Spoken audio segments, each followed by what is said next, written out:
Hey guys, I got a cool video for you today.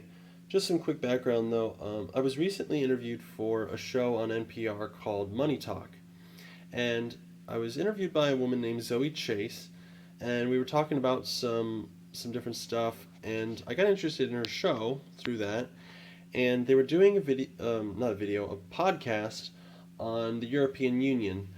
And currently, Germany is doing really well, but also being way too frugal because they're hoarding up all the euros. So the other countries that use the euro, everyone else in the European Union, is doing worse for it.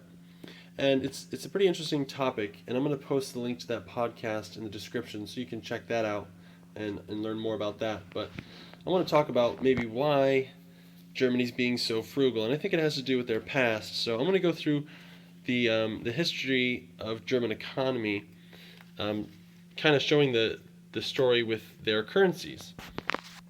So we start over here. This is a 1908 gold mark note. So this is prior to World War I, and they were actually able to exchange these for gold, just like we were in the States. Our currency was directly convertible to gold at that point.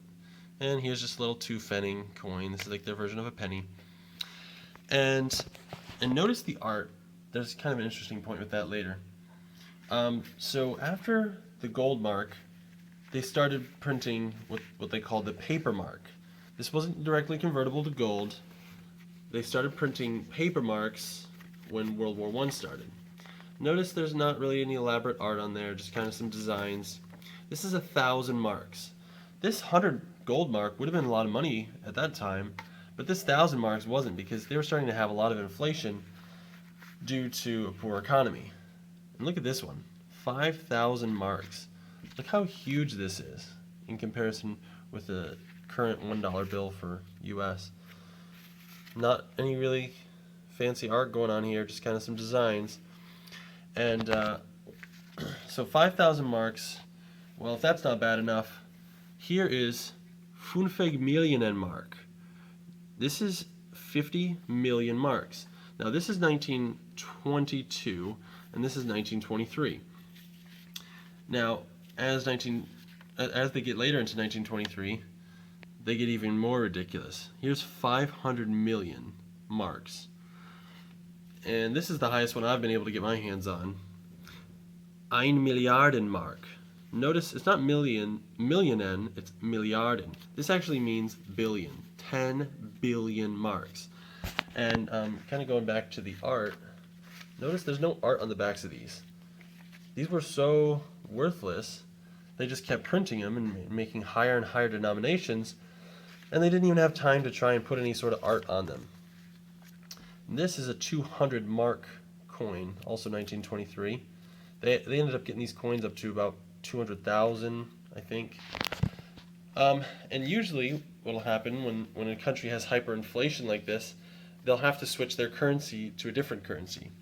So they invented the Rentenmark. This is late 1923, so same year as this. But this is in November 1923, they started doing the Rentenmark. So Zoe Rentenmark, you'll notice they put a little bit of art on there.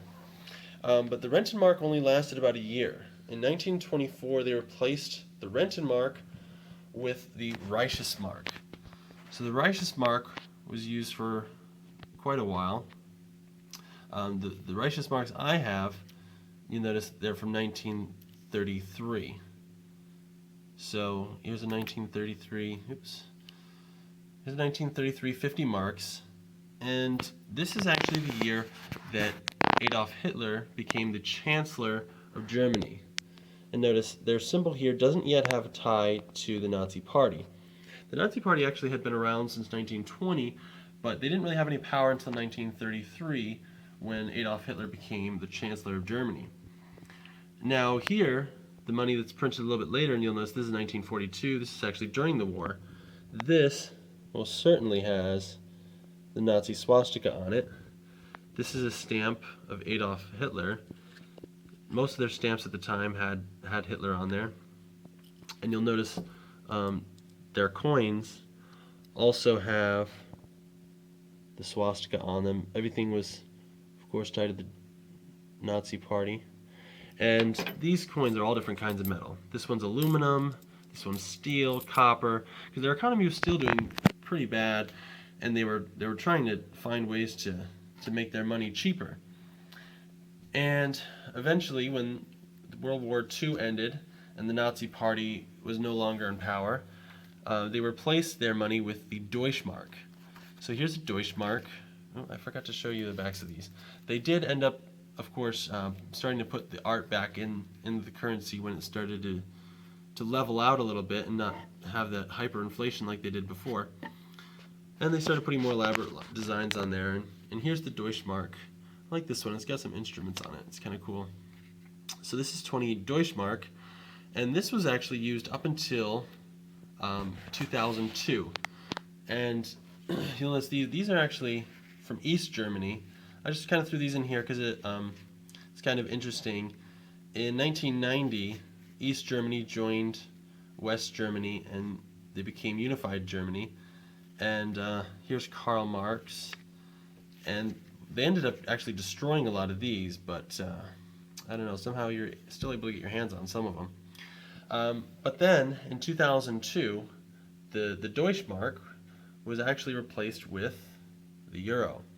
So that's where Germany is now. They're using the euro, and they are doing very well, and they're being very frugal, and they're not spending money in the other countries in the European Union, and the other countries are kind of upset about that because, well, they need money too, but Germany is kind of saying, hey, you can't tell us to spend money.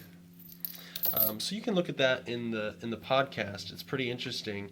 I think that Germany's frugalness comes from kind of the hard path that they've had. I mean, this is only in the past 100 years or so. I mean, 1923, 50 million, and then this one, 10 billion. It's kind of crazy. So that's my opinion on why their economy is being frugal, even though they're doing so well. I just think they still have that instilled in them that they shouldn't be frivolous with the money that they have, because they've come from a history where they really didn't have a lot. So that's my opinion. Let me know what yours is in the comments. If you like this video, go ahead and give it a like and a share. It really helps me know that I'm making videos that people enjoy and that it's worth my time. So thanks for watching, and I will see you guys next time.